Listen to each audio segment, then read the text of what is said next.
Bismillahirrahmanirrahim. Dear students, Assalamu alaikum. I am your physics teacher M.B. Saleem, Senior Subject Specialist Physics, Divisional Public School and College Sahiwal. Welcome to the DPS digital classes. Let's start our today's lecture. Dear students, आज हम chapter number 3 motion and force के बारे में पढ़ेंगे।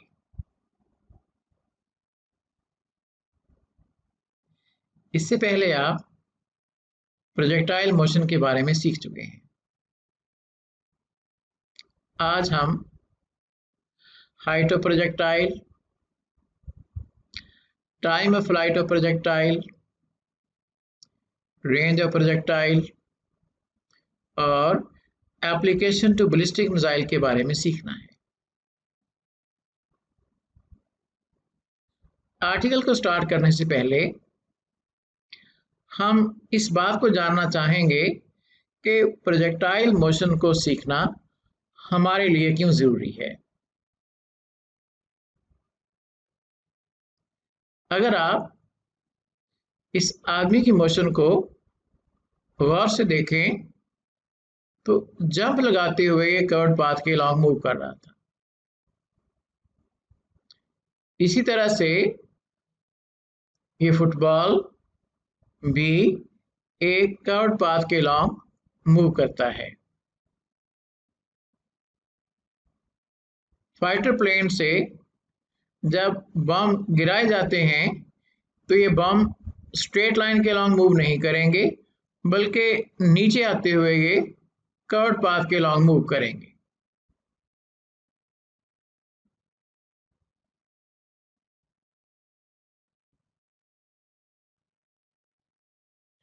इसी तरह से अगर एक टैंक से बम फायर किया जाए तो ये वाला बम भी स्ट्रेट लाइन के अलॉन्ग मूव नहीं करेगा, बल्कि कर्व्ड पाथ के अलॉन्ग मूव करेगा। और इस कर्व्ड पाथ को हम पैराबोलिक पाथ का नाम देते हैं और इन तमाम ऑब्जेक्ट्स की मोशन को हम प्रोजेक्टाइल मोशन का नाम देंगे। लिहाजा इन तमाम ऑब्जेक्ट्स की मोशन को स्टडी करने के लिए प्रोजेक्टाइल मोशन को सीखना बहुत ज़रूरी है। सबसे पहले हम हाइट ऑफ प्रोजेक्टाइल के बारे में डिस्कस करेंगे। साइंस सब्जेक्ट्स में किसी भी आर्टिकल को सीखने के लिए उसमें इस्तेमाल होने वाली बेसिक टर्म्स को जानना बहुत ज़रूरी है। लिहाजा आर्टिकल को स्टार्ट करने से पहले हम चंद एक बेसिक कॉन्सेप्ट्स को रिवाइज करेंगे। Linear motion, motion of a body along a straight line. इस वीडियो में आप देख सकते हैं कि एक कार स्ट्रेट लाइन के लॉन्ग मूव कर रही है। लिहाजा इसकी मोशन को हम लीनियर मोशन का नाम देंगे और इसकी मोशन को डिस्क्राइब करने के लिए हमें सिर्फ एक्स कोऑर्डिनेट की जरूरत पेश आएगी। टू डायमेंशनल मोशन या motion of a body in a plane. इस कैनन से जब बम को फायर किया जाएगा तो वो स्ट्रेट लाइन के लॉन्ग मूव नहीं करेगा, बल्कि वो एक पैराबोलिक पाथ डिस्क्राइब करेगा। इसमें इस बम के डिस्प्लेसमेंट के 2 कंपोनेंट्स होंगे, एक्स कंपोनेंट और वाई कंपोनेंट। डिस्प्लेसमेंट के एक्स कंपोनेंट की वजह से ये बम आगे जाएगा और वाई कंपोनेंट की वजह से ये ऊपर को जाएगा। ना सिर्फ इसके डिस्प्लेसमेंट के 2 कंपोनेंट्स होंगे, बल्कि इसकी वेलोसिटी के भी 2 कंपोनेंट्स होंगे, Vx यानी x कंपोनेंट ऑफ वेलोसिटी और Vy यानी y कंपोनेंट ऑफ वेलोसिटी। तो हमने क्या लर्न किया कि 2 डायमेंशनल मोशन में डिस्प्लेसमेंट के भी 2 कंपोनेंट्स होते हैं और साथ साथ वेलोसिटी के भी 2 कंपोनेंट्स होंगे।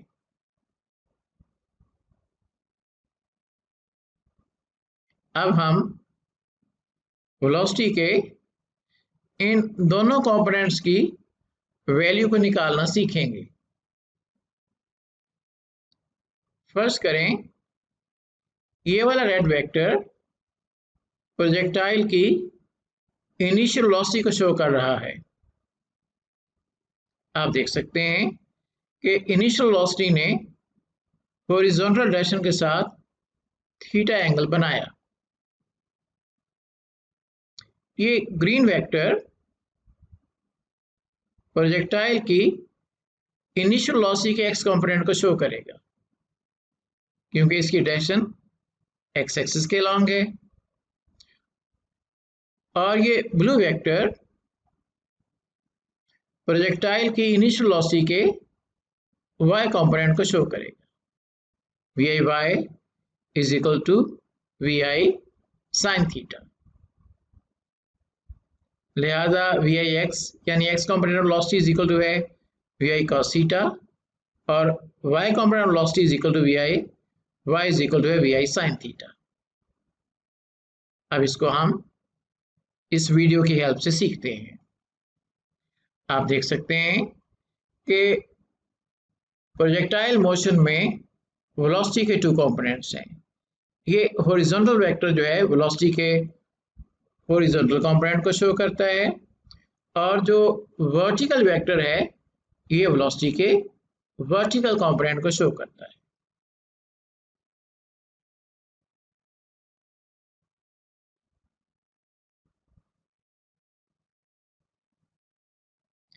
अब हम सीखना चाहते हैं कि प्रोजेक्टाइल मोशन में वेलोसिटी का कौन सा कंपोनेंट चेंज नहीं होगा और कौन सा कंपोनेंट चेंज होगा और क्यों चेंज होगा। आप इस वीडियो में देख सकते हैं कि हॉरिजॉन्टल वेक्टर जो है उसकी लेंथ में कोई भी चेंज नहीं आती है।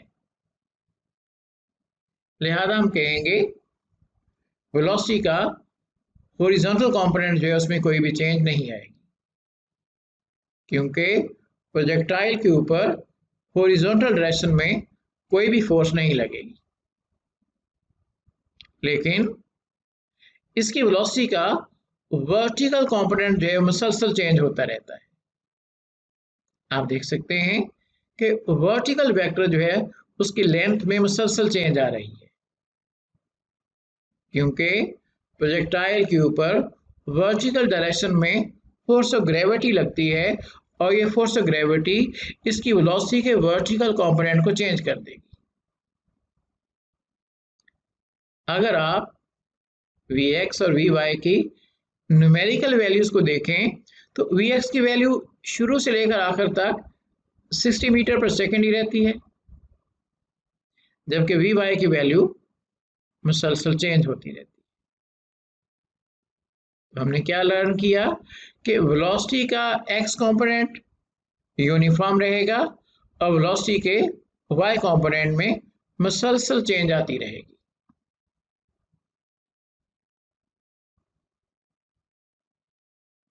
अब हम सीखना चाहते हैं कि प्रोजेक्टाइल मोशन में एक्सेलरेशन के कितने कंपोनेंट्स होंगे, क्योंकि प्रोजेक्टाइल मोशन में वेलोसिटी के 2 कंपोनेंट्स होते हैं, x कंपोनेंट और y कंपोनेंट।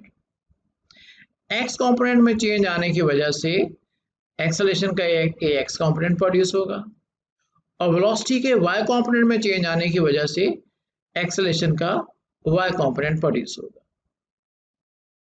क्योंकि हम पहले बात कर चुके हैं कि वेलोसिटी के x कंपोनेंट में कोई भी चेंज नहीं आती है, लिहाजा एक्सेलरेशन का एक्स कंपोनेंट 0 के इक्वल होगा। और वेलोसिटी के वाई कंपोनेंट में मुसलसल चेंज आती रहती है, लिहाजा एक्सेलरेशन का वाई कंपोनेंट जी के इक्वल होगा। जी से मुराद है एक्सेलरेशन ड्यू टू ग्रेविटी। इस तरह से एक्सेलरेशन के भी 2 कंपोनेंट्स होंगे। Sign of acceleration due to gravity when a body is moving in the upward direction. अगर एक बॉडी अपवर्ड डायरेक्शन में मूव करे तो उसकी वेलोसिटी में डिक्रीज आएगी, लिहाजा उस सूरत में हम एक्सेलरेशन ड्यू टू ग्रेविटी को यानी जी की वैल्यू को माइनस जी की इक्वल लेंगे। अब हम अपना आर्टिकल स्टार्ट करते हैं हाइट ऑफ द प्रोजेक्टाइल और सीखते हैं कि किस तरह से हम एक प्रोजेक्टाइल की हाइट को कैलकुलेट कर सकते हैं। सबसे पहले हम हाइट ऑफ प्रोजेक्टाइल की डेफिनेशन को डिस्कस करेंगे।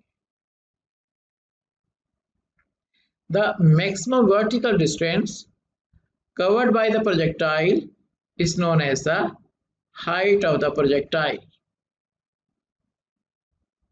यानी एक प्रोजेक्टाइल वर्टिकल डायरेक्शन में जो ज्यादा से ज्यादा फासला तय करता है, ये इसकी हाइट कहलाएगी।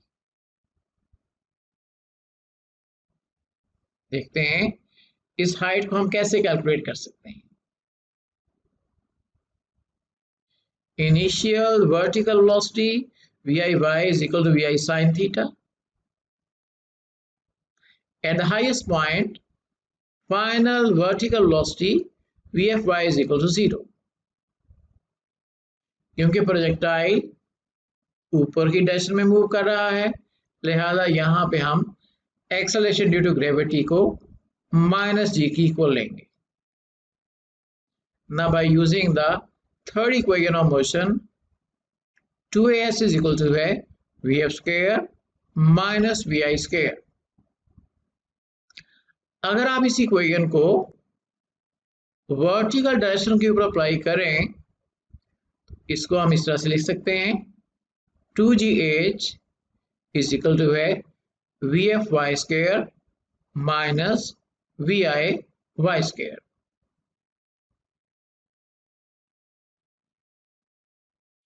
Now by putting the values, vfy is equal to 0 है और viy is equal to vi sin theta है, और g की वैल्यू हम यहाँ पे माइनस जी की इक्वल लेंगे।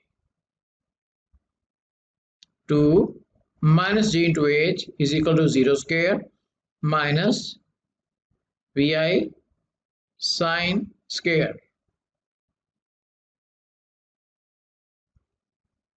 आप देख सकते हैं कि माइनस का साइन दोनों साइडों में मौजूद है, लिहाजा ये कैंसिल आउट हो जाएगा। अगर आप इस इक्वेशन को 2g से डिवाइड कर दें तो हम हाइट ऑफ प्रोजेक्टाइल को निकालने का फार्मूला बना सकते हैं।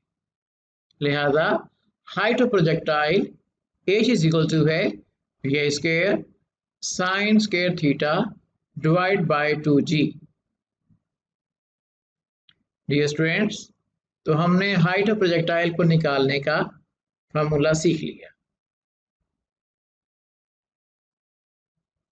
अब हम प्रोजेक्टाइल के टाइम ऑफ फ्लाइट को डिस्कस करेंगे।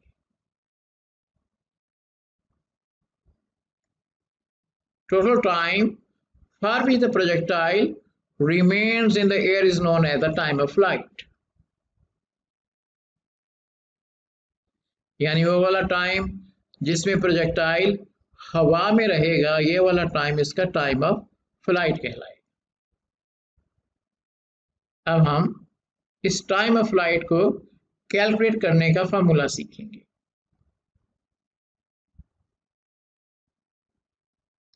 जैसे प्रोजेक्टाइल अपने इनिशियल पॉइंट से फाइनल पॉइंट की तरफ जाता है, तो इनिशियल पॉइंट पे भी इसकी हाइट 0 थी, यहाँ पे भी इसकी हाइट 0 थी, और फाइनल पॉइंट पे भी इसकी हाइट 0 ही होगी। लिहाजा हम लिख सकते हैं vertical distance of the projectile is equal to S is equal to H is equal to 0, यानी इसकी हाइट 0 है। और इसके टाइम ऑफ फ्लाइट को निकालने के लिए हम इसकी वेलोसिटी का वर्टिकल कंपोनेंट इस्तेमाल करेंगे।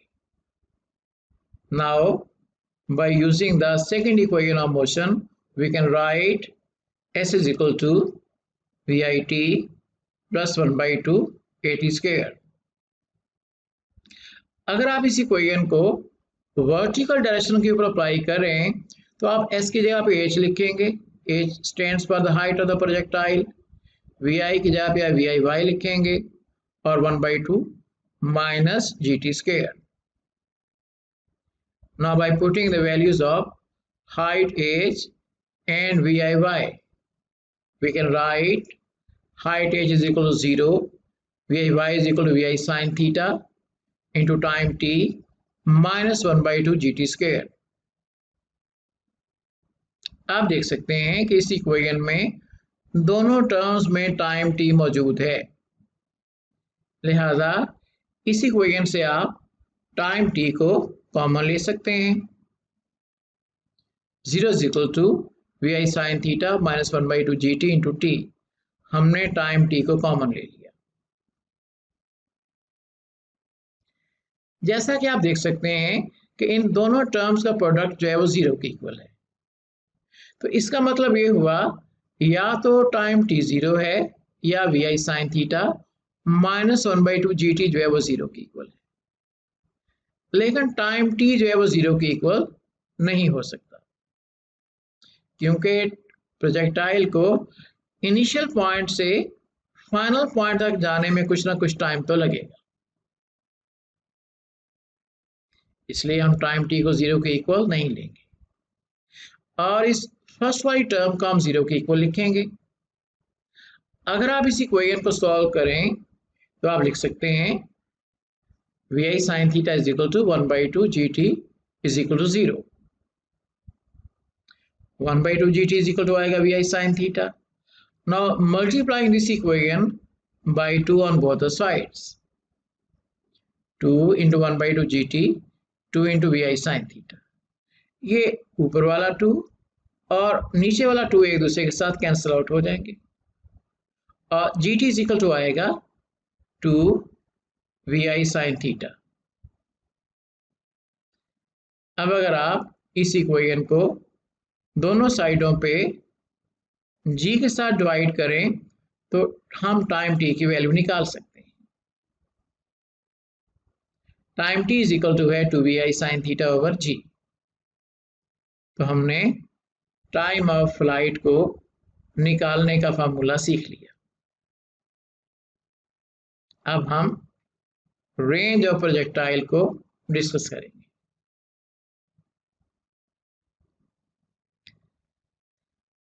मैक्सिमम horizontal distance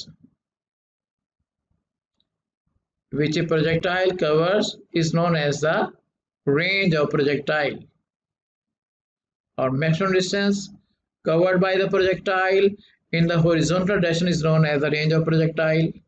तो ये रेड वेक्टर जो है प्रोजेक्टाइल की रेंज को शो कर रहा है। अब हम इस रेंज को निकालने का फॉर्मूला ड्राइव करेंगे।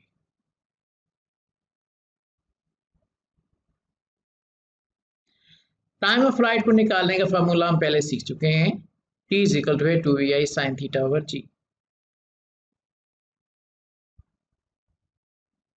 और रेंज को निकालने के लिए हम equation s is equal to vt इस्तेमाल करेंगे। यहाँ पे s से क्या मुराद है रेंज, v से क्या मुराद है प्रोजेक्टाइल की वेलोसिटी, और इस जगह पे आप वेलोसिटी का हॉरिजॉन्टल कंपोनेंट इस्तेमाल करेंगे, क्योंकि हमने हॉरिजॉन्टल रेंज को निकालना है, हमने वर्टिकल हाइट को नहीं निकालना। लिहाजा आप वेलोसिटी का हॉरिजॉन्टल कंपोनेंट इस्तेमाल करेंगे जो शुरू से लेकर आखिर तक सेम रहता है। अब आप वेलोसिटी और टाइम ऑफ फ्लाइट की वैल्यूज को पुट करेंगे। तो r इज इक्वल टू है vi cos theta two vi sin theta over g। अगर आप इस vi को इस vi के साथ मल्टीप्लाई करें तो हम लिख सकते हैं r is equal to vi square 2 sin theta cos theta over g। Dear students, आप मैट्रिक क्लास में सीख चुके हैं 2 sin theta cos theta is equal to होता है sin 2 थीटा। लिहाजा हम 2 sin थीटा cos थीटा की जगह पे sin 2 थीटा लिख सकते हैं। इस तरह से हमने रेंज को निकालने का फॉर्मूला सीख लिया। r इज इक्वल टू है vi square sin 2 theta over g। अब हम जानना चाहते हैं कि ये रेंज की वैल्यू मैक्सिमम कब होगी। r इज इक्वल टू है vi square sin 2 theta over g। इस वाली इक्वेशन में अगर हम vi और g की वैल्यू को कांस्टेंट रखें तो हम लिख सकते हैं range r is equal to है constant multiplied by sin 2 theta. या हम ये बात भी कह सकते हैं कि रेंज r जो है directly proportional to the sin 2 theta, यानी रेंज की वैल्यू एंगल थीटा पे डिपेंड करती है। और ये रेंज कब मैक्सिमम होगी? जब sin 2 थीटा की वैल्यू मैक्सिमम होगी। हम जानते हैं कि sin 2 थीटा की सबसे बड़ी वैल्यू 1 की इक्वल होती है। लिहाजा हम लिखेंगे sin 2 theta is equal to 1। अगर इसमें से आप 2 थीटा की वैल्यू निकालें तो आएगा इनवर्स sin 1, और इनवर्स sin 1 90 डिग्री की इक्वल होता है, इसलिए 2 theta is equal to 90 degree आएगा और theta is equal to 45 degree की इक्वल होगा। तो हमने क्या लर्न किया कि प्रोजेक्टाइल की रेंज कब सबसे ज्यादा होगी? जब वो 45 डिग्री के एंगल से फायर किया जाए। आप इस डायग्राम में देख सकते हैं कि कैनन से बम अगर 20 डिग्री के एंगल से फायर किया गया तो उसकी रेंज कम है। ऐसे ही अगर बम जो है वो 70 डिग्री के एंगल से फायर किया गया तो भी उसकी रेंज सबसे कम है। लेकिन अगर बम को 45 डिग्री के एंगल से फायर किया जाए तो उसकी रेंज जो है वो सबसे ज्यादा होगी। अब हम मैक्सिमम रेंज को निकालने का फार्मूला सीखेंगे। इस मकसद के लिए हम एंगल थीटा की वैल्यू को 45 डिग्री की इक्वल पुट करेंगे। By putting theta is equal to 45 degree, range maximum is equal to आएगा vi square sin 2 into 45 degree over g। 2 into 45 degree 90 degree आएगा, और हम जानते हैं कि sin 90 जो है वो 1 की इक्वल होता है। लिहाजा r मैक्सिमम जो है वो इक्वल टू आएगा vi square over g, because sin 90 is equal to 1। तो हमने मैक्सिमम रेंज को निकालने का फॉर्मूला भी बना लिया। डियर स्टूडेंट्स, अब आप इस वीडियो को देखेंगे और वीडियो को देखने के बाद मुझे बताएंगे कि किस एंगल पे रेंज की वैल्यू सबसे ज्यादा है। तो हमने क्या देखा कि 30 के एंगल पे भी रेंज कम है और 60 के एंगल पे भी रेंज कम है और 45 के एंगल पे रेंज की वैल्यू सबसे ज्यादा है। लिहाजा हम कह सकते हैं कि range of projectile is maximum at an angle of 45 degree.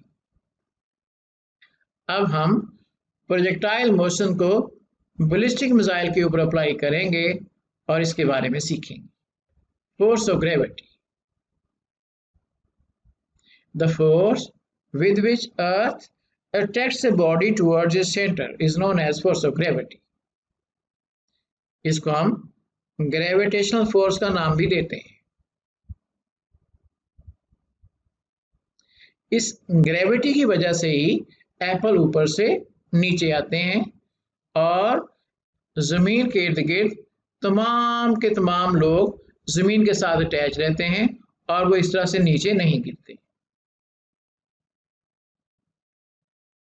Law of inertia, तो इनर्शिया के बारे में आप लोग पहले सीख चुके हैं।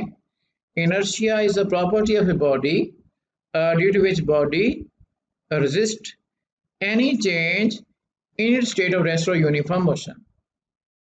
यानी इनर्शिया की वजह से अगर एक ऑब्जेक्ट रेस्ट में है तो वो रेस्ट में ही रहना चाहेगा, और अगर वो मूव कर रहा है तो स्ट्रेट लाइन के लॉन्ग वो अपनी यूनिफॉर्म मोशन को कंटिन्यू रखेगा।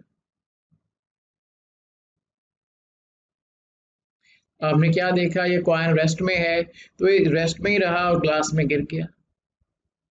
इस कपड़े के ऊपर पड़े हुए बर्तन रेस्ट में थे, जब हमने कपड़ा खींचा तो वो रेस्ट में रहे और ये कपड़ा आगे मूव कर गया। तो इनर्शिया हम कह सकते हैं कि अनविलिंगनेस है या लेजीनेस ऑफ एन ऑब्जेक्ट है। अगर एक बॉडी मूव कर रहा है तो इनर्शिया की वजह से वो हमेशा हमेशा मूव करता रहेगा जब तक कि हम उसके ऊपर कोई बैरोनी फोर्स ना लगाएं। और इसी तरह से अगर ये बॉल रेस्ट में है तो इनर्शिया की वजह से हमेशा हमेशा रेस्ट में ही रहेगा जब तक कि हम इसके ऊपर कोई बैरोनी फोर्स ना लगाएं।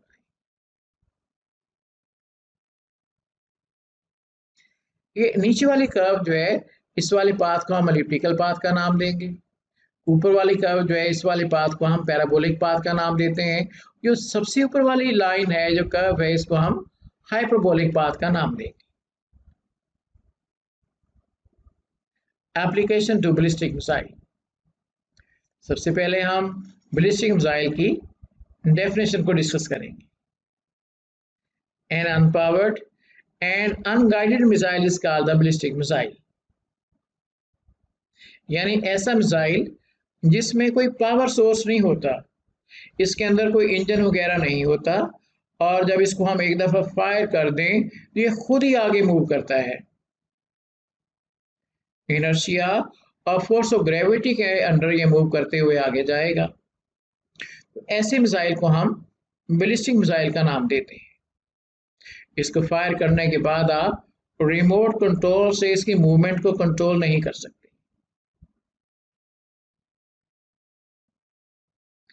Path followed by the ballistic missile is called the ballistic trajectory.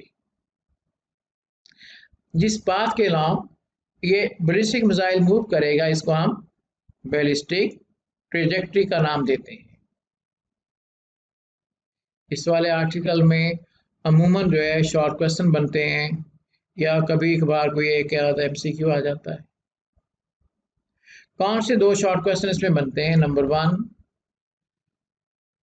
definition of ballistic missile, and number 2, path followed by the ballistic missile is called the ballistic trajectory.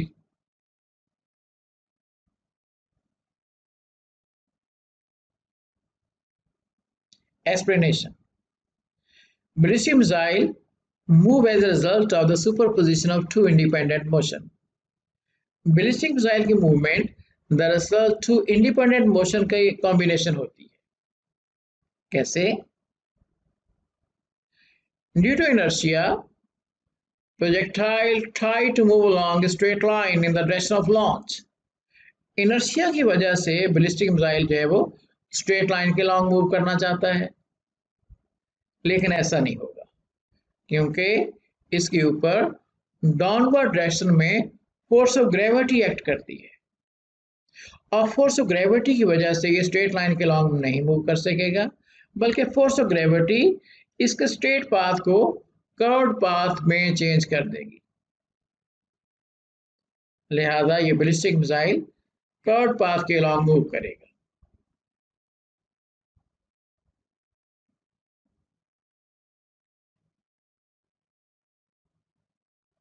For short ranges, considering Earth as a flat, the path of the projectile is parabola.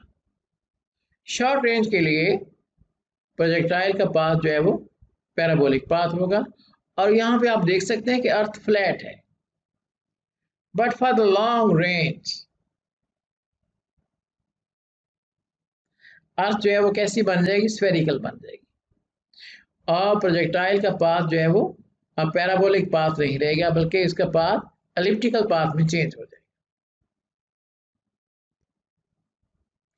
At high speed and for long paths, the air friction may change the horizontal as well as the vertical motion of the projectile. High speed पे हवाओं के चलने की वजह से projectile जो है उसकी वेलोसिटी का हॉरिजॉन्टल कंपोनेंट या उसकी वेलोसिटी का वर्टिकल कंपोनेंट जो है वो चेंज हो सकते हैं। इससे क्या होगा कि प्रोजेक्टाइल जो है वो अपने टारगेट को हिट नहीं कर पाएगा। लेकिन जंग में इस बात की बहुत ज़्यादा अहमियत होती है कि ये मिसाइल जो है वहीं पे जाके गिरे, यहाँ पे इसको हमने गिराना हो। लेकिन एयर फ्रिक्शन की वजह से और हवाओं के चलने की वजह से हम इसके करेक्ट एंगल ऑफ प्रोजेक्शन को नहीं निकाल सकते। तो लिहाजा इस मसले का क्या हल निकाला जाता है कि एक्चुअली मिसाइल को फायर किया जाता है और उसके एंगल ऑफ प्रोजेक्शन और उसकी रेंज वगैरह जो है उनको वैल्यूज को एक टेबल की फॉर्म में लिख लिया जाता है। बाद में जब मिसाइल को फायर करना हो तो इस टेबल में लिखी हुई इंफॉर्मेशन से हेल्प ली जाती है, फार्मूलाज अप्लाई करके इसके एंगल ऑफ प्रोजेक्शन को नहीं निकाला जाता।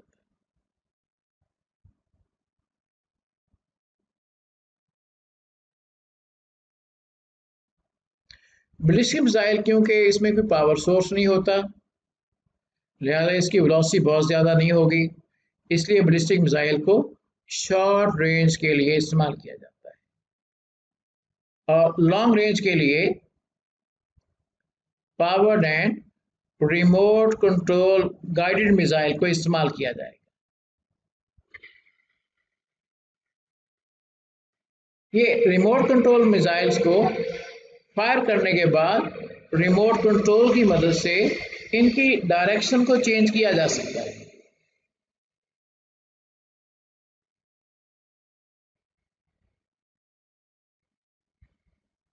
और इनकी रेंज बैलिस्टिक मिसाइल के मुकाबले में बहुत ज़्यादा होती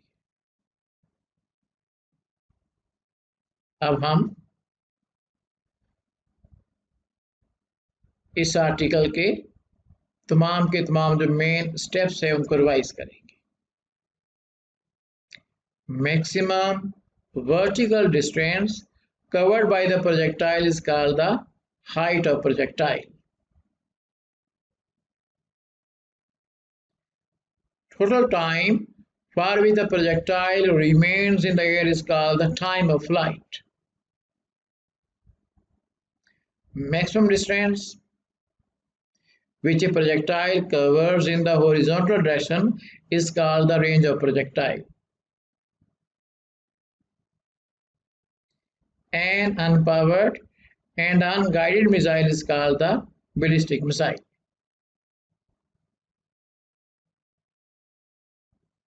हमारा आर्टिकल कंप्लीट हुआ। डियर स्टूडेंट्स, अब मैं आपसे एक छोटा सा टेस्ट लेना चाहूँगा। When a projectile reaches its maximum height, its dash become equal to 0. इसके एक्सेलरेशन 0 हो जाएगा, क्या इसकी वेलोसिटी 0 हो जाएगी, क्या वर्टिकल कंपोनेंट ऑफ वेलोसिटी 0 हो जाएगा, या इसके वेलोसिटी का हॉरिजॉन्टल कंपोनेंट 0 हो जाएगा।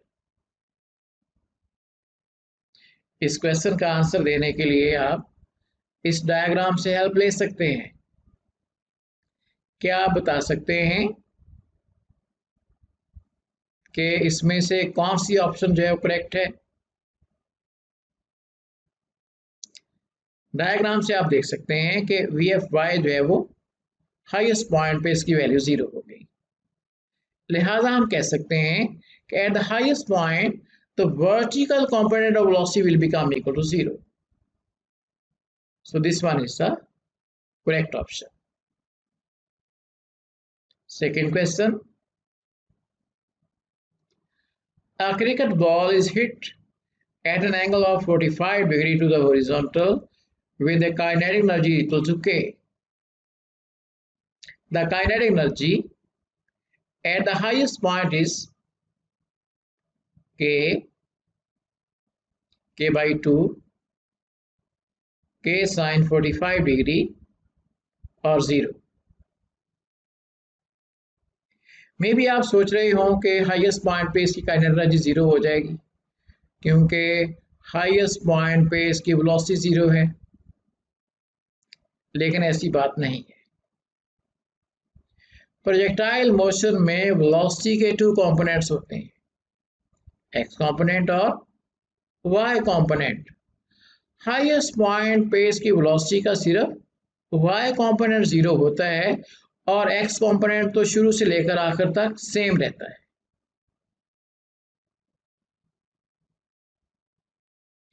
इसमें कौन सी ऑप्शन करेक्ट होगी? हाईएस्ट पॉइंट पे इसकी काइनेटिक एनर्जी k/2 के इक्वल आएगी। यहाँ पे k से मुराद है इसकी काइनेटिक एनर्जी। आइए देखते हैं कि ऐसा क्यों है। हम जानते हैं कि काइनेटिक एनर्जी को निकालने का फार्मूला है 1/2 mv²। At the highest point, Vfy will become equal to 0, but Vfx is equal to आएगा Vi sin of 45 degree. sin 45 की वैल्यू 1/2 अंडर रूट होती है, लिहाजा Vfx इज इक्वल टू आएगा V/√2। अब काइनेटिक एनर्जी निकालने के फार्मूला हम अप्लाई करेंगे और हाईएस्ट पॉइंट पे काइनेटिक एनर्जी को हम ke- से नोट करेंगे, इक्वल टू आएगा 1/2 m और यहाँ पे आपने Vfx की वैल्यू को पुट करना है। इसका स्क्वायर लेने के बाद आप लिख सकते हैं 1/2 mv² डिवाइड बाई 2 और ke/2 यानी काइनेटिक एनर्जी ओवर 2, लिहाजा हाईएस्ट पॉइंट पे इसकी काइनेटिक एनर्जी k/2 आएगी।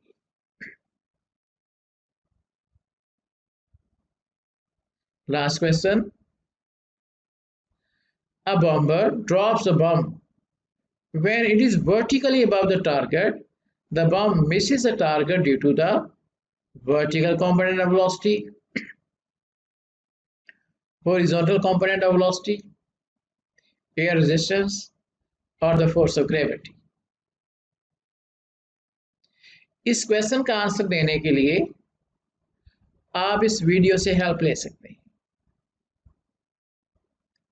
असल में बम को सीधा नीचे गिरना चाहिए था और अपने टारगेट को हिट करना चाहिए, लेकिन ये बम सीधा नीचे गिरने के बजाय इस तरह आगे चला जाता है और अपने टारगेट को मिस कर देता है।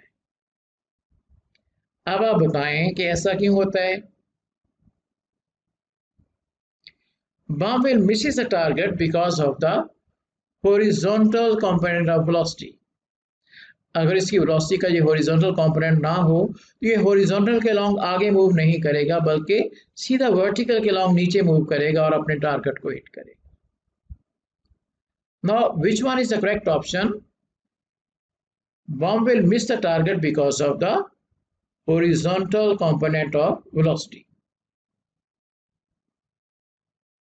Dear students, इसके साथ ही हमारे आज के लेक्चर का टाइम खत्म हुआ।